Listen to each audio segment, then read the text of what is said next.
오늘 우리에게 주시는 하나님의 말씀은 구약성경 창세기 19장 24절에서 26절과 누가복음 17장 20절에서 37절까지의 말씀입니다.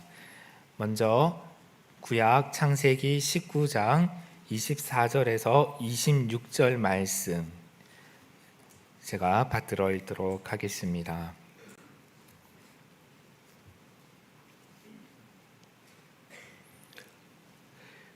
주님께서 하늘 곧 주님께서 계신 곳으로부터 소돔과 고모라에 유황과 불을 소나기처럼 퍼부으셨다.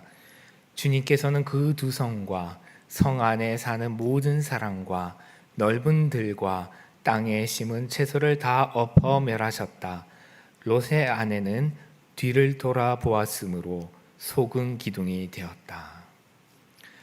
다음으로 신약성경 누가복음 17장 20절에서 37절까지의 말씀입니다.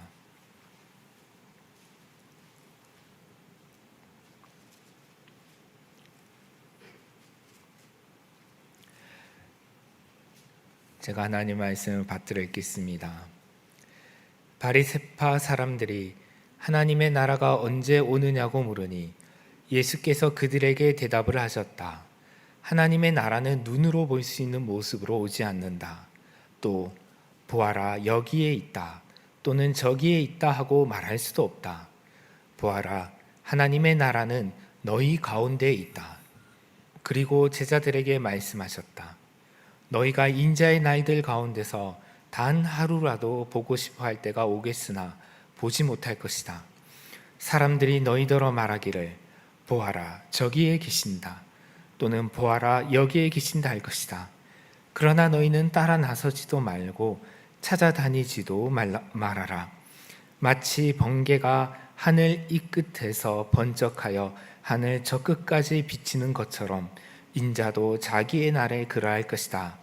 그러나 그는 먼저 많은 고난을 겪어야 하고 이 세대에게 버림을 받아야 한다. 노아의 시대에 일이 벌어진 것과 같이 인자의 날에도 그러할 것이다. 노아가 방주에 들어가는 날까지 사람들은 먹고 마시고 장가가고 시집가고 하였는데 마침내 홍수가 나서 그들을 모두 멸망시켰다. 롯 시대에도 그와 같은 일이 벌어졌다. 사람들이 먹고 마시고 사고 팔고 나무를 심고 집을 짓고 하였는데 롯이 소돔에서 떠나던 날에 하늘에서 불과 유황이 쏟아져 내려서 그들을 모두 멸망시켰다. 인자가 나타나는 날에도 그러할 것이다. 그 날에 지붕 위에 있는 사람은 자기 물건들이 집 안에 있더라도 그것들을 꺼내려고 내려가지 말아라. 또한 들에 있는 사람도 집으로 돌아가지 말아라. 롯의 아내를 기억하여라. 누구든지 자기 목숨을 보존하려고 애쓰는 사람은 잃을 것이요 목숨을 잃는 사람은 보존할 것이다. 내가 너희에게 말한다. 그날에 두 사람이 한 잠자리에 누워 있을 터이나 한 사람은 데려가고 다른 한 사람은 버려둘 것이다. 또 두 여자가 함께 맷돌질을 하고 있을 터이나 한 사람은 데려가고 다른 한 사람은 버려둘 것이다. 제자들이 예수께 말하였다. 주님, 어디에서 그런 일이 일어나겠습니까?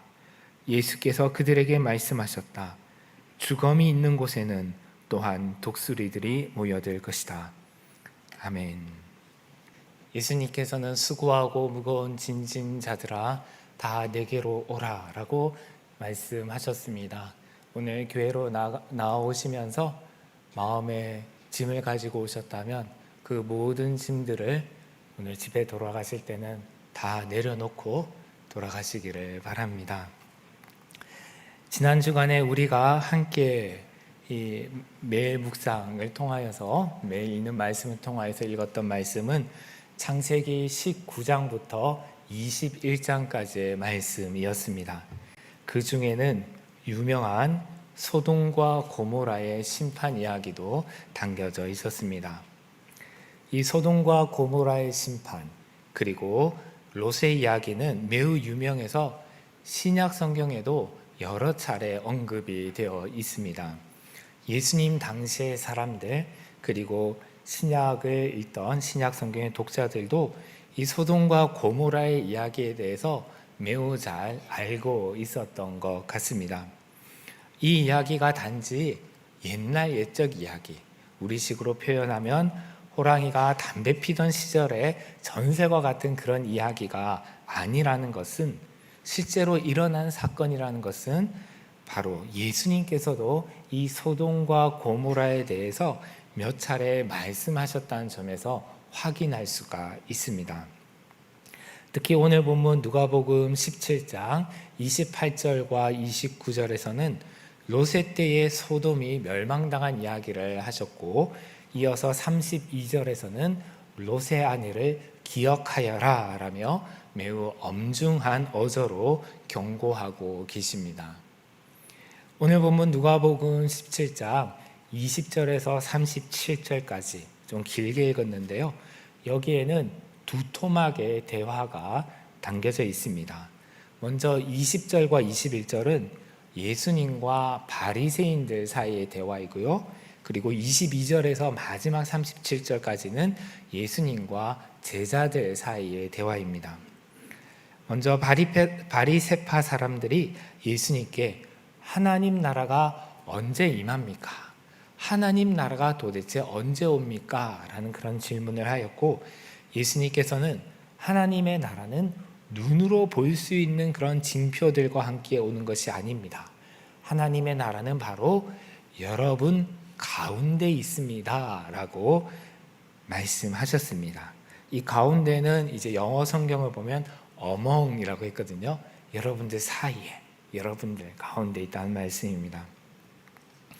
당시 유대인들은 하나님께서 현재 이 세상을, 이 창조 세계를 다스리고 계시다라는 것을 인식하고는 있었습니다. 그러나 장차 올 하나님의 도전받지 않는 통치 또는 하나님의 나라를 각별히 고대하고 있었다고 합니다. 왜냐하면 당시 유대, 이스라엘은 로마 제국의 식민 통치 아래 놓여 있었기 때문입니다. 하나님께서 온 우주의 왕이시고, 그리고 이 온 세상을 다스리시는 것은 분명하고 그것도 믿고 분명히 아는데, 하지만 현실은 로마의 황제가 세상에 그 패권을 쥐고 있고, 그리고 유대는 그 로마 황제의 위임을 받은 총독과 또 분봉관들이 그 주변을 다스리고 있었습니다. 그래서 유대인들은 예언자들이 말한 그 메시아가 와서 이 제국, 로마 제국과 싸워서 이겨서 이 땅에 메시아의 나라를 건설하여서 다스리는 그 날을, 그래서 메시아가 도전받지 아니하고 온전히 통치하는 그 날을 고대하고 있었다고 합니다. 그런 점에서 이 첫 번째 대화와 두 번째 대화가 서로 연결이 됩니다. 예수님과 바리새파 사람들과의 대화에 이어서 22절부터 37절까지는 예수님께서 제자들에게 하신 말씀, 그들과 대화한 내용이 기록이 되어 있습니다.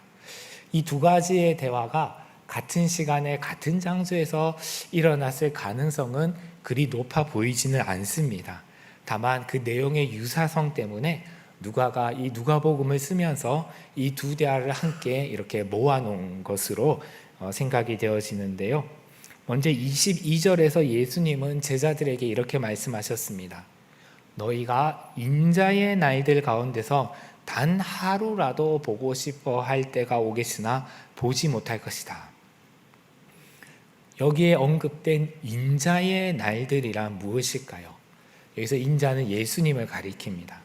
그러므로 앞서 말씀드린 메시아가 와서 통치하는 그 날들을 말하는 것일까요? 일단 그렇다고 해두겠습니다. 왜냐하면 제자들도 역시 그 날을 간절히 기다리고 있었기 때문입니다. 그리고 예수님을 따라 예루살렘으로 함께 올라가면서, 이 누가복음은 전에도 말씀드렸지만은 갈릴리에서 예루살렘으로 여행하는 구조로 되어 있습니다. 함께 예수님과 예루살렘으로 여행하면서 이제 이 예루살렘이 다가오는 것을 보며 그날 메시아가 다스리는 그날이 목전에 다가왔다라고 생각하고 있었습니다. 그러나 예수님은 그러한 그들의 기대에 어긋나는 말씀을 하십니다. 23절과 24절을 다시 읽어보면 이렇습니다. 사람들이 너희더러 말하기를 보아라 여기에 계신다 또는 보아라 여기에 계신다 할 것이다. 그러나 너희는 따라 나서지도 말고 찾아다니지도 말아라. 마치 번개가 하늘 이 끝에서 번쩍하여 하늘 저 끝까지 비치는 것처럼 인자도 자기의 날에 그러할 것이다. 이것은 인자는 예수님, 메시아는 인자는 사람들이 소문을 듣고 찾아다녀야 할 정도로 비밀스럽게 오지 않는다는 말씀입니다. 오히려 번개가 하늘 이쪽에서 번개가 치면 하늘 저쪽 아래에서도 알 수 있을 정도로 세상의 모든 사람들이 다 알 수 있을 정도로 분명하게 오신다라고 하고 있습니다. 그리고 25절에 의하면 인자의 날이 오기 전에 반드시 인자가 고난을 많이 받고 이 세대로부터 쓸모없다고 버림을 받아야 된다라고 말씀을 하고 계신데요. 이것은 예수님께서 십자가에 못 박혀 돌아가시는 것을 예언한 것이 분명합니다. 여기까지 잘 따라오셨죠? 네. 그러면 다시 인자의 날로 돌아가 보겠습니다. 그렇다면 인자의 날이란 과연 무엇일까? 다시 생각해 보겠습니다. 그것은 분명 바리새파 사람들이나 제자들이 기대하던 메시아의 날은 아닙니다. 왜냐하면 메시아이신 예수님은 이미 오셨잖아요. 그런데 예수님은 인자의 날은 미래에 있을 것이다. 미래에 인자가 많은 고난을 받고 이 세대 사람들에게 버림을 받은 후에야 임하게 될 것이다 라고 말씀하고 계시기 때문입니다.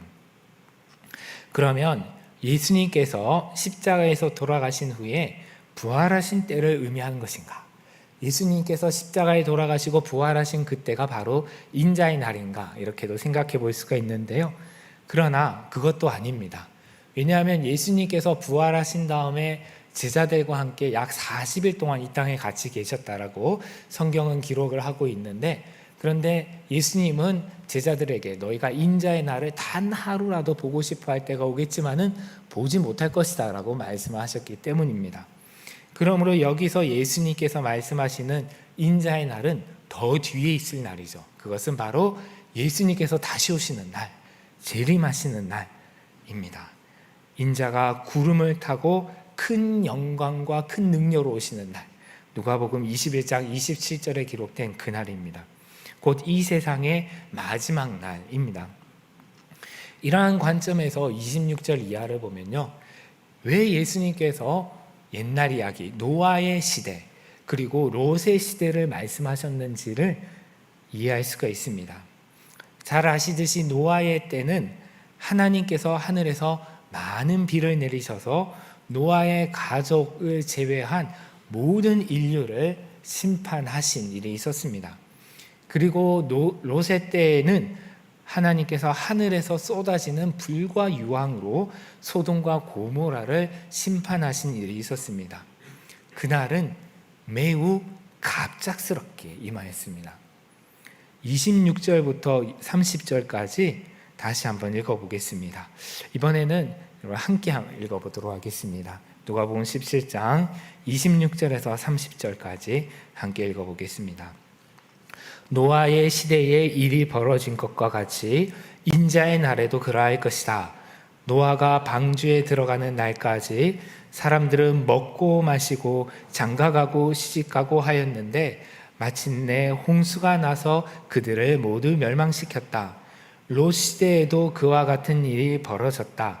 사람들이 먹고 마시고 사고 팔고 나무를 심고 집을 짓고 하였는데 롯이 소돔에서 떠나던 날에 하늘에서 불과 유황이 쏟아져 내려서 그들을 모두 멸망시켰다. 인자가 나타나는 날에도 그러할 것이다. 노아 때의 홍수나 롯의 때의 불과 유황은 하늘로부터 갑자기 쏟아졌습니다. 마른 하늘의 날벼락처럼 갑작스럽게 쏟아졌습니다. 사람들은 임박한 심판을 전혀 예상하지 못한 채 자신들이 살던 일상의 삶을 그대로 살았습니다. 먹고 마시고 장가가고 시집가고 사고 팔고 나무를 심고 집을 지었습니다. 여기에 열거된 이러한 일상의 활동들이 잘못된 일들입니까? 그렇지 않잖아요. 그렇죠? 이것은 그 자체로는 잘못되지 않는 매우 평범한 모습들, 그리고 사람들이 살아가는 모습들입니다. 그러나 문제는 그들의 시선이 현재의 번영과 현재의 쾌락에만 고정되어 있었다는 것입니다. 노아 시대의 사람들은 노아가 하나님의 명령을 따라 방주를 만드는 모습을 분명히 보았을 것입니다. 아니, 당신 무엇 때문에 지금 이것을 만드시오? 라고 물어보았을 것입니다. 그러면 노아가 숨기지 않았겠죠. 하나님께서 곧 홍수를 내리셔서 이 땅을 심판하실 것입니다. 그럼에도 불구하고 이 노아의 말을 귀담아 들은 사람이 아무도 없었습니다. 아마 노아를 비웃었을 것입니다. 그들은 여전히 자신들의 악한 욕망과 생각을 따라 현재의 삶을 살았습니다. 그리고 롯의 시대의 사람들은 과거 노아의 시대에 있었던 홍수 심판 이야기를 경고로 받기는커녕 자신들의 쾌락을 극대화하기 위해서 다른 이들에게 폭력을 휘두르는 것조차 서슴지 않는 그런 비윤리적이고 비도덕적인 그런 삶을 살았습니다. 그들은 마치 현재가 영원히 지속될 것처럼 현재의 번영과 안일과 쾌락에 빠져 살았던 것이지요. 그들은 미래에 있을 심판에 대한 경고나 과거의 역사의 교훈에 전혀 귀를 기울이지 않고 오직 현재의 사람으로만 살았습니다. 그래서 그들에게 심판은 매우 갑작스럽게 임하였습니다. 예수님은 인자가 나타나는 날도 그러할 것이다 라고 말씀하십니다. 물론 성경 곳곳에는 종말의 징조에 대한 교훈들이 여러 곳에 기록이 되어 있습니다. 마태복음 24장, 마가복음 13장, 누가복음 21장, 그리고 요한계시록에도 마지막 날에 어떠한 일들이 일어날 것인가가 때로는 직설적으로, 때로는 비유와 상징을 통해서 기록이 되어 있습니다. 그리고 그 징조들 중에 이미 많은 일들이 일어나고 있습니다. 예를 들면 이런 것들이죠. 마태복음 24장 4절에서 14절 말씀 제가 읽어드리겠습니다. 예수께서 그들에게 말씀하셨다. 누구에게도 속지 않도록 조심하여라. 많은 사람이 내 이름으로 와서 말하기를 내가 그리스도이다 하면서 많은 사람을 속일 것이다. 또 너희는 여기저기서 전쟁이 일어난 소식과 전쟁이 일어나리라는 소문을 들을 것이다. 그러나 너희는 당황하지 않도록 주의하여라. 이런 일들이 반드시 일어나야 한다. 그러나 아직 끝은 아니다. 민족이 민족을 거슬러 일어나고 나라가 나라를 거슬러 일어날 것이며 여기저기서 기근과 지진이 있을 것이다. 그러나 이런 모든 일들은 진통의 시작이다. 그때 사람들이 너희를 환난에 넘겨줄 것이며 너희를 죽일 것이다. 또 너희는 내 이름 때문에 모든 민족에게 미움을 받을 것이다. 또 많은 사람이 걸려서 넘어질 것이요 서로 넘겨주고 서로 미워할 것이다. 또 거짓 예언자들이 많이 일어나서 많은 사람을 홀릴 것이다. 그리고 불법이 성하여 많은 사람의 사랑이 식을 것이다. 그러나 끝까지 견디는 사람은 구원을 얻을 것이다. 이 하늘나라의 복음이 온 세상에 전파되어서 모든 민족에게 증언될 것이다. 그때야 끝이 올 것이다. 여러분 어떠십니까? 우리는 오늘 당장 마지막이 와도 전혀 이상하지 않은 그런 시대를 살고 있습니다. 성경은 오래전부터 우리에게 종말이 임박했음을 경고하고 있으나 세상의 많은 사람들은 그 경고에 귀를 기울이지 않고 자신의 생각과 욕망을 따라 살아가고 있습니다. 마치 노아 시대에 롯의 시대의 사람들처럼 말이죠. 그러므로 인자의 날은 그러한 이들에게는 갑자기 임할 것입니다. 그러면 우리는 이때를 어떻게 살아야 될까요?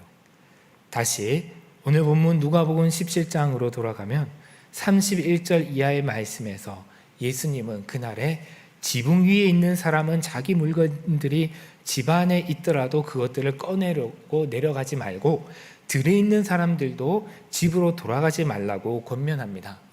당시 유대 가옥을 보면 지붕이 평평하고 그리고 옥외에 있는 계단을 통해서 지붕으로 올라갈 수 있었다고 합니다.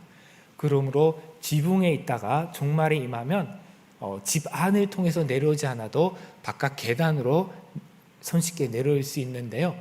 이때 집 안으로 들어간다는 것은 집 안에 있는 귀중품들을 챙긴다는 것입니다. 그리고 들에 있다가 다시 도시로 와서 집으로 들어간다는 것도 역시 집 안에 있는 무언가를 챙기기 위해서일 것입니다.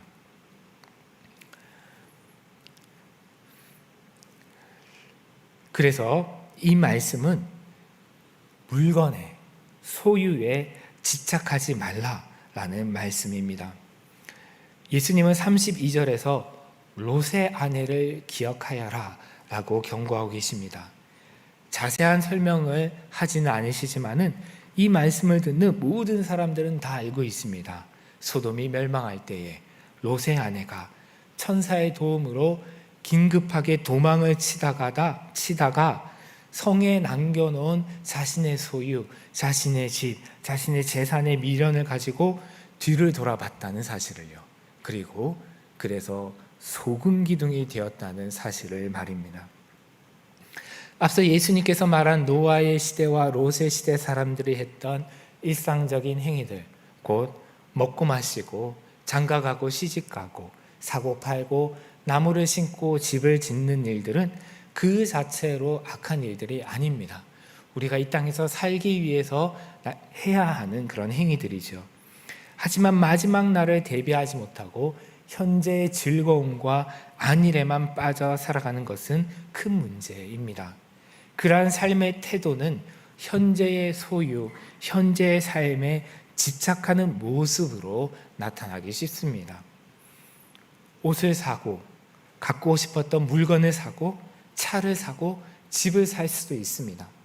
그러나 내가 그 물건들을 내가 오랫동안 사용해야지, 내가 이것을 오랫동안 누려야지 라고 생각해서는 안 될 것입니다.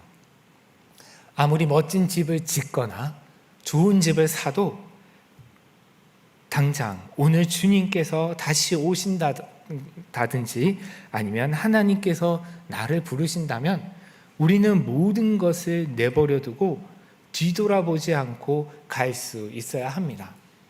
우리는 당장 내가 어떤 좋은 집을 샀다고 해서 내가 나의 노후를 여기에서 보내고 나의 자손들도 이 집에서 평생 천년만년 살 것이다 라고 생각해서는 안 되는 것이죠. 34절과 35절에 두 종류의 사람이 나오는데요. 이 두 종류의 대조되는 사람들은 주석가에 의하면 두 가지 삶의 태도를 가진 사람들을 상징합니다. 마지막 날을 준비하며 사는 사람들과 현재에만 빠져 사는 사람들 말입니다. 예수님은 두 사람이 같은 침대에 누워 있어도 한 사람은 데려감을 얻고 한 사람은 버려둠을 당할 것이며 두 사람이 같이 맷돌을 돌리고 있어도 한 사람은 데려감을 얻고 한 사람은 버려둠을 당할 것이라고 경고하십니다. 마지막 날을 바라보며 현재의 소유와 즐거움에 집착하지 않는 사람은 예수님께서 다시 오실 때에 예수님 앞으로 데려감을 얻게 될 것이지만은 현재의 소유와 즐거움에 집착하는 사람들은 자신들이 집착하는 그것들과 함께 자신들이 놓지 못하는 그것들과 함께 버려둠을 당하고 말 것입니다.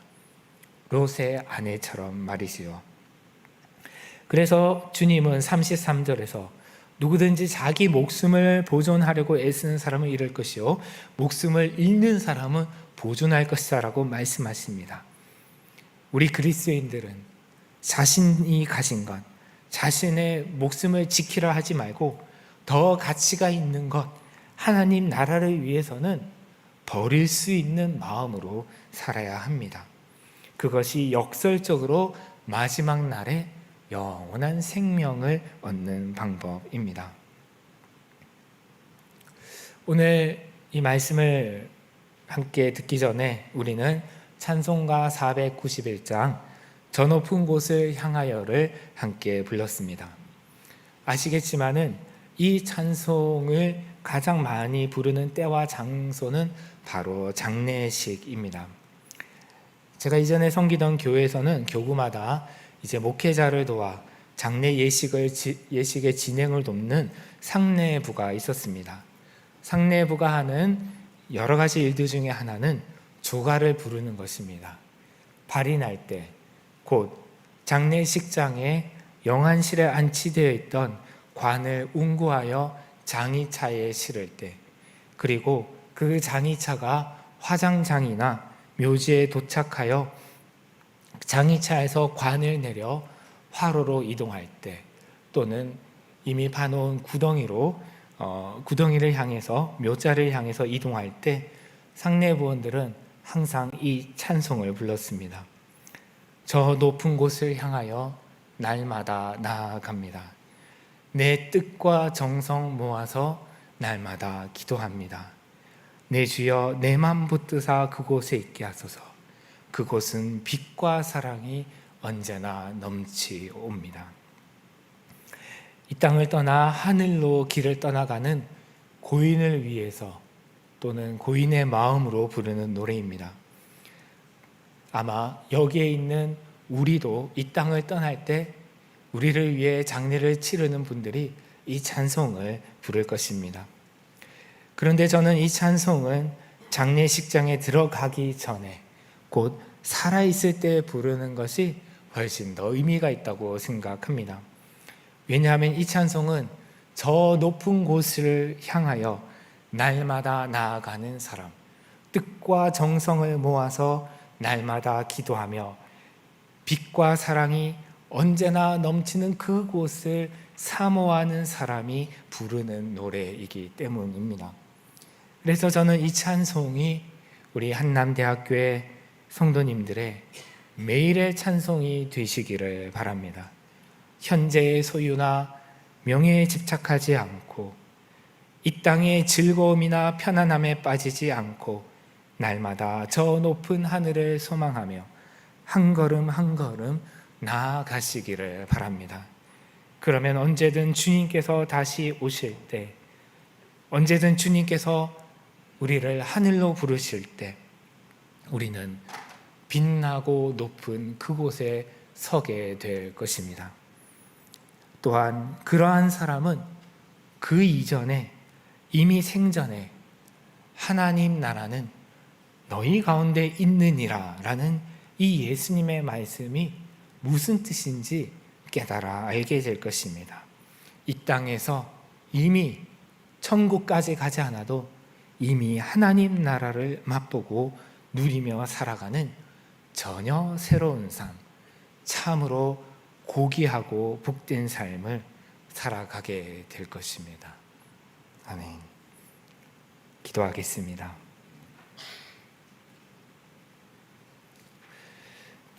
하나님 아버지, 노아의 시대와 롯의 시대 사람들처럼 현실의 즐거움과 안일함에 빠져 살아가지 않겠습니다. 롯의 아내처럼 현실의 소유에 집착하거나 미련을 갖고 살아가지 않겠습니다. 하나님 나라를 위해 저희의 목숨까지도 아끼지 않겠습니다. 주님, 이러한 저희의 결심이 흔들리지 않게 하여 주옵소서. 그래서 저희의 눈을 들어 저 높은 곳을 바라보며 이미 저희 가운데 임한 하나님 나라를 누리며 살 수 있도록 날마다 은총을 내려 주시옵소서. 예수님의 이름으로 기도드립니다. 아멘.